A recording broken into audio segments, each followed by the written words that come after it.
很多人在问我，5G 能带来什么？我们应该去分析，没有5G 的话，我现在的多少业务是不能真正在做的。I think we have come to accept that it's the natural course of business, especially for a technology like this one. It's not that we're conflicted, it's just that we have to be more purposive and deliberate in the way we invest in 5G.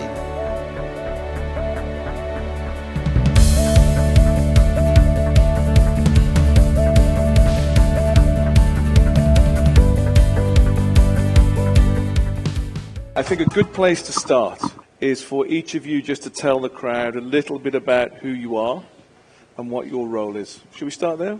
非常荣幸啊，有机会来到这个沙龙。我是来自中国移动杭州公司，负责网络建设、运维、优化的，主管网络这块的副总经理啊，长期从事了整个5G 的整个网络的规划和建设工作。Good afternoon, I'm glad to be here. I am Darius Delgado. I'm the head of consumer mobile business in Globe Telecom in the Philippines. So it's been my second year in terms of my stint as the consumer mobile head. 2 years ago, I headed the consumer broadband business group of Globe Telecom as well. And before that, I had a tour of a lot of functions in Globe. So I think that makes me more fit in this role. But thank you. I'm so glad to be here. Thank you very much for joining us. And Jake, if you wouldn't mind. Sure, no problem. Yes, I'm Jake Saunders. I'm VP and Managing Director at ABI Research. We're a market research and telecom consulting company. I'm actually based in Singapore. I've been there this time around about 16 years. In fact, I also grew up in Singapore, so I know something about Asia, but there's still more to discover. I've had the rare privilege of coming to Mobile Congress Shanghai since it first opened. I've been here right to the beginning, though I did miss the bit during COVID, but it's fantastic to be back. Thank you. Thank you, Jake. Let's start off then. I think from what was said about Hangzhou and where you have progressed, there's been a lot of investment in that part of the world, in a real pride in building 5G out there. Could you talk a little bit about the journey that you got there as a group in there, and also how you were able to get the investment that you put into the network through very quickly to get a return? I think that's probably one of the key areas that everybody here wants to listen to. 谢谢 Sean。首先，我想分享整个杭州移动5G 发展历程。我觉得是有说不尽的话。杭州从2018年的2月2号开始开展5G 的这个规模试验，到现在已经经历了5年多。这5年来归结起来，要发展5G有几个方面可以跟大家分享的。第一方面呢，我是快速的建设一张无处不在、体验至佳的5G 网络。我们想让用户怎么感受到5G？最开始我们让我们的用户怎么去了解5G？首先就是让用户去体验到5G 的性能。因此，我记得建设之初，我们在杭州建设了很多5G 体验的千兆的盆景，毕竟是一个分散的点。我的印象特别深刻，我们做了一条1公里长的体验的路线，尤其是我们在疫情前，很多的运营商曾经到过杭州去体验过这条路线。19年我们在正式商用过程中，我们快速的在杭州城形成了1000平方公里的5G 网络，让用户感受到网络的无处不在。第二呢，杭州在5G 的建设过程中，我们采用的策略可能和其他的城市略有区别。我们快速的在城市的热点的区域，这些热点包括这个政府的大楼、酒店、商业中心，包括写字楼等等。我们快速利用我们全量的4G 的 DAS 系统来叠加5G，让用户感受到我走到哪里都有5G。另外一个，我们快速的实现了乡村一级的这个5G 覆盖，当时获取了700兆的频率。在中国，我们是最早的完成工信部点亮乡村行动的城市。到目前为止，我们已经覆盖了杭州城所有的地铁、所有的高速公路、所有的高铁，我们全部是完成了整个覆盖。所以，让杭州首先让大家感受到网络无处不在。我们利用我们中国移动强大的销售能力，推动了终端的成熟。在终端投入中，向用户来推荐更优惠、性能更优的这个5G 终端。真正用户使用到5G 的时候呢，感知到的是一个比较良好的一个体验。第三方面呢，我们是利用整个的营销能力打造了一系列的套餐。这个套餐涵盖了从28元资费的套餐到288元的这个资费套餐，让所有不同消费层级的用户能够感受到使用上5G。最后呢，我们也是利用5G 的这3大性能，我们在机器连接、高可靠、低时延方面做得不够，但是我们在不停的努力去推动我们5G 走向个人，再走向我们的千行百业、我们的社会治理等等方面，所以这是我可以分享的东西。谢谢。Thank you very much indeed. That's fantastic. Darius, Philippines. It's an exciting market from a 5G point of view at the moment. And I think certainly when I spoke to some of your colleagues at MWC in Barcelona, yeah, there was a lot of excitement about what was going on in Philippines in 5G. Talk a little bit about where you're up to, how you're making money out of it, and what consumers are attracted to in 5G. Okay, so but before I answer that question, I'm so interested in learning about the economics behind Hangzhou becoming the first 5G smart city in China. And that's the struggle actually in the Philippines, where the private sector, especially the operators, actually fund it ourselves. We don't have subsidy from the government. And you also have a burgeoning 4G business that you need to take care of, where a lot of the assets have been invested. We haven't really monetized everything. And here comes 5G, amidst the lack of proliferation of 5G devices versus 4G, and you need to invest in it, because if you don't do it, you'll miss the bus. So it's a tight rope, and it's a tight balance that we need to do. Like making money off of 4G, investing it in 5G, 5G earning its keep, and 5G becoming profitable. So it's kind of difficult, but yes, agree with you that it's an exciting time for 5G in the Philippines, because in Globe alone, versus 2021, the number of devices that we have found in the network actually tripled since 2021. So that's just less than 2 years ago. Consequentially, also, the number of 5G devices latching on the network or actually having 5G usage tripled as well. And when you look at the penetration of 5G users in our loader or active base, it has tripled since then. Right. So when you look at the ARPU, especially in postpaid, it has increased. The plan mix has increased tremendously by more than 50%.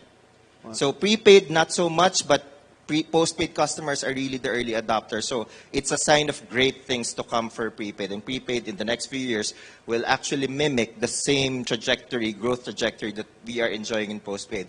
And when you look at the ATPUs, 1/3 or 1/4 of the ATPUs of Globe customers come from 5G already. Right. So it's great growth, even though we have invested solely in it, while balancing off or trading off investments in 4G in particular areas. And I think the reason why it has just tripled, because I believe in 5G so much, I believe in the near future it should not just be ×3, it should be ×5, ×10. Really high multiples of growth. But I think the main challenge that's being encountered by all of the operators inside this room perhaps is that there's no killer app for 5G. And yet you need to make investments in the supply because you don't want to be left behind. No. So what we have done, given the challenge, is that most of the basics across the value chain we focused on. Firstly, network.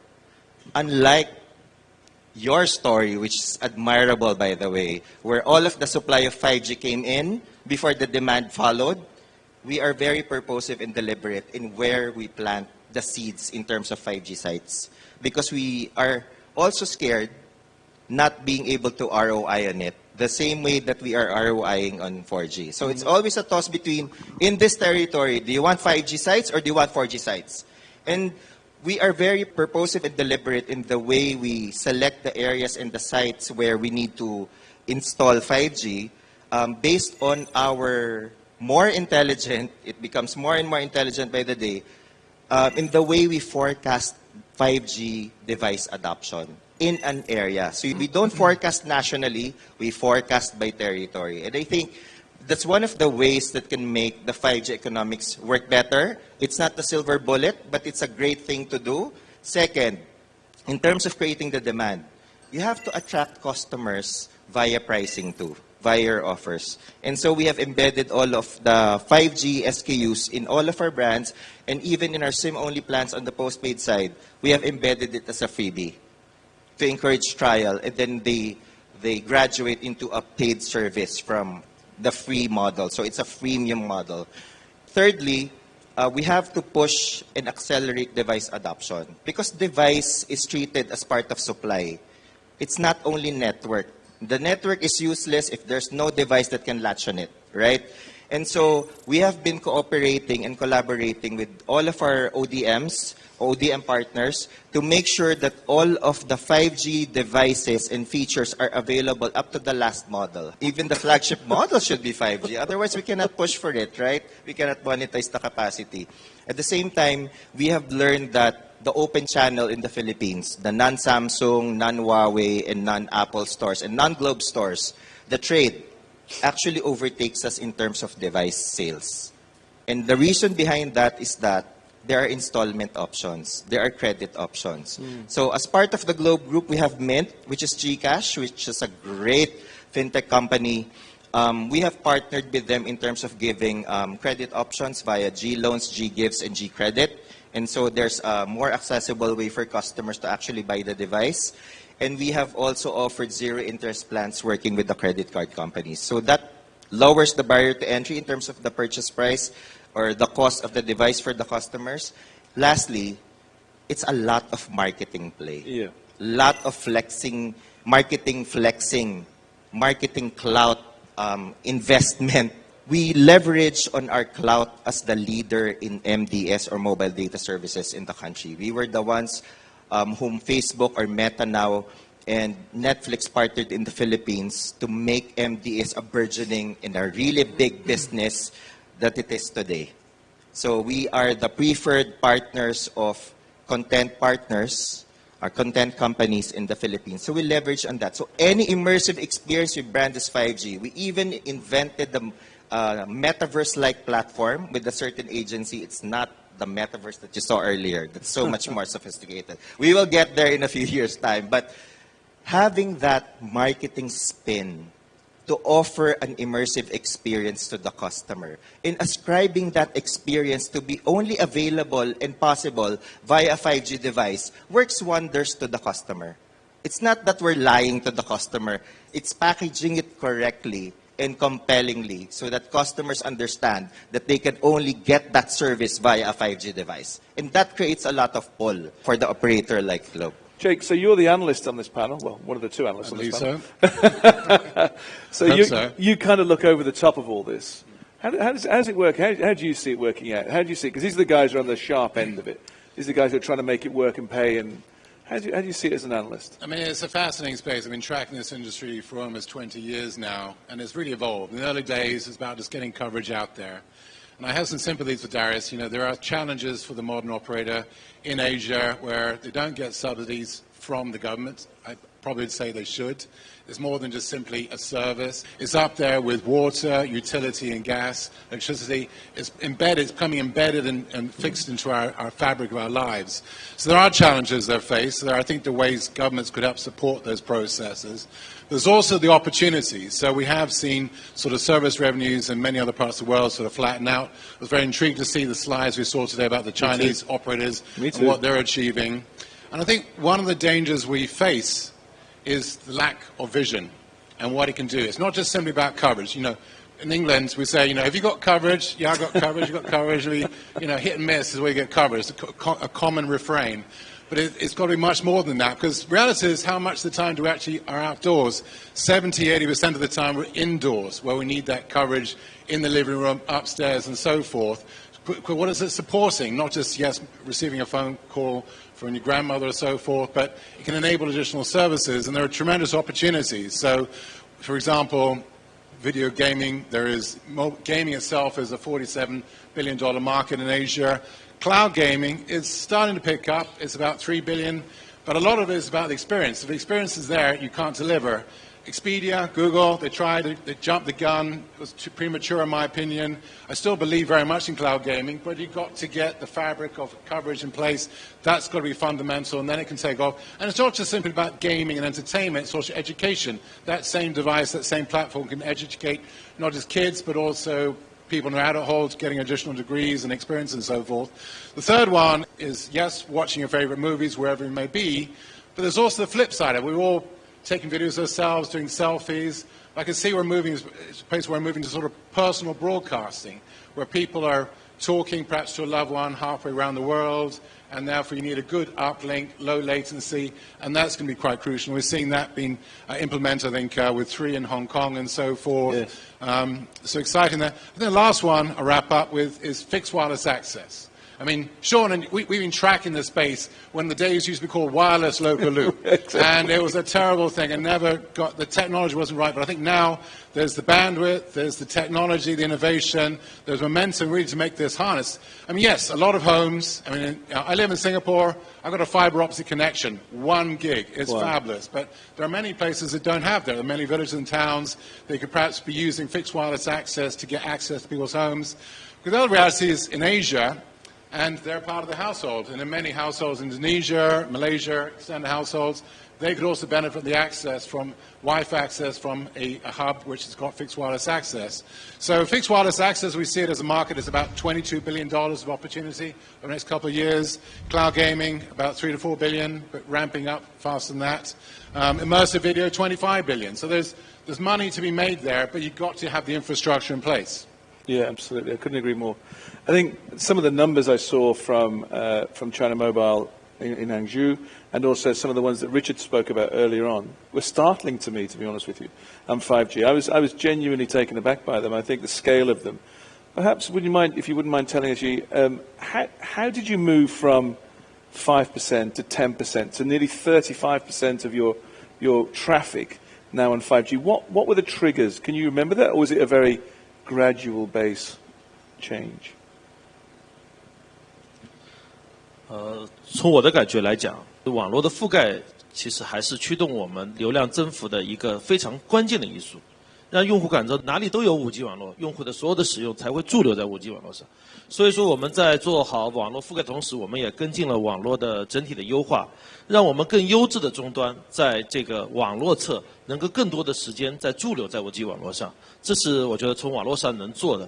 第二块是流量的驱动，刚才2位嘉宾也讲过，5G 带来了什么，很多应用也可能在世界上可以用，但我的观点恰恰相反，我都觉得5G 它很多的我们现在的短视频直播业务，在杭州的这个角角落落，在杭州最著名的西湖边，你随处可以看到的直播的游客也好，还有包括我们的用户也好，他甚至不是用一个5G 终端在直播，他可能同时用3个、4个终端在直播。如果是4G 网络，如果没有5G 网络，那我们现在有多少业务是不能做的？这个业务的趋势才是真正能够让我们感受到 5G 给我们带来了很多业务的发展、运营商收入的增加，包括我们用户体验感提升。我觉得在很早以前啊，在18年，我也是浙江整个5G 试验的这个牵头人，很多人在问我，5G 能带来什么？那现在我就觉得我们应该更多的去讨论，没有5G 的话，我现在的多少业务是不能真正在做的，包括我们现在杭州的地铁里有人在做直播，我们已经全量5G 覆盖，很多人在做直播，包括我们在一些这个应急的情况下，我的所有的这个地铁也好，交通枢纽也好，我都能够确保我们的这个用户他能够跟家人做好很好的一些视频的连接和沟通。最主要讲网络和业务的驱动，真正来给我们企业带来5G 快速发展，给企业实现价值变现的这个主要的一方面的因素。Thank you. Darius, perhaps just to finish this section off before we go and ask some voting. What's next for you guys at Globe? Because it seems like you're in a slightly conflicted path. You're trying to understand where your dollars are going, your pesos are going, that's all important. But what's next? How are you going to drive that a little bit harder, a little bit faster for you to make 5G work even harder for... I think we have come to accept that it's the natural course of business, especially for a technology like this one. It's not that we're conflicted. It's just that we have to be more purposive and deliberate in the way we invest in 5G. And it's not for a lack of vision, but it's really more, where do you spend your money so you can have monies to invest in the future? Because it's so irresponsible to put all your eggs now, right? And I think as a responsible businessman like myself, that's priority. That's paramount to get protected. So next steps wise, so number one, we need to, we are leveling up our investment matrix so that we make the right decisions whether it's 4G or 5G. Not giving up on the aspiration of 5G because we are so excited and 5G is so promising such that we wanted it to be a key pillar in growing our economy. It has to make a dent in our economic growth, in our GDP growth, both nationally and locally. The way 4G has revolutionized the business. We want 5G to do that as well. So we're keeping our hopes high, and we have a strategy to make that happen. It may be long tail, but it's something that we need to do. So more purposive on the builds. Secondly, we have to make sure that we invest in future capabilities. We pride ourselves as Globe, an operator who understands their customer. We're not about launching features and solutions and be techie to the point that the customers don't really understand what the hell we're talking about. We're about solving problems of the nation. We're about understanding where they're coming from and giving them the experiences that they deserve to actually uplift their livelihood. And so we said that for 5G, it's not just about connectivity and entertainment. We have to make health, education, and finance also as immersive as entertainment. Because those four pillars, entertainment, because after the pandemic, the millennials had mental health problems. Entertainment is their solution. Health, a lot of people don't have access to healthcare in the Philippines. We are lagging behind in healthcare. And if people are not healthy, they won't get jobs, they get fired, they die. Their families won't survive, right? So it's so fundamental, such that we cannot not play in health. And we have a portfolio company called Consulta. Hopefully our next unicorn after GCash or Mint. Right.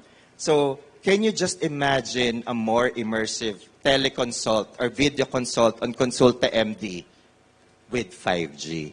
So we're elevating the experience. So they don't need to go to the hospital to go physically to the doctors, because that immersive experience, enabled only by 5G, can actually make the experience work at home. So finance or fintech, making GCash the wallet of all live sellers. There's a gig economy phenomenon across the world, right, after the pandemic. The part-time workers, the jobbers, those are the customers that we need to serve. Can you just imagine if we convert the open channel or the Changes or the flea markets that you know into live selling, enabled by GCash and enabled by 5G? That's an immersive, transformative experience for those informal businessmen, right? And gig economy workers. And lastly, education. So not just providing connectivity so that they can learn from home, it's also partnering with the likes of LGU Plus, one of my favorite operators in the world, because they have this children's library that's so immersive that can actually be pivotal in enriching the learning in the Philippines. And that content, coupled with a defining 5G service, can actually uplift my nation, our nation. So we're all about nation building, and we want 5G to be at the forefront of that. That's fantastic. Thank you very much. A very noble thing to do indeed. Thank you, Darius.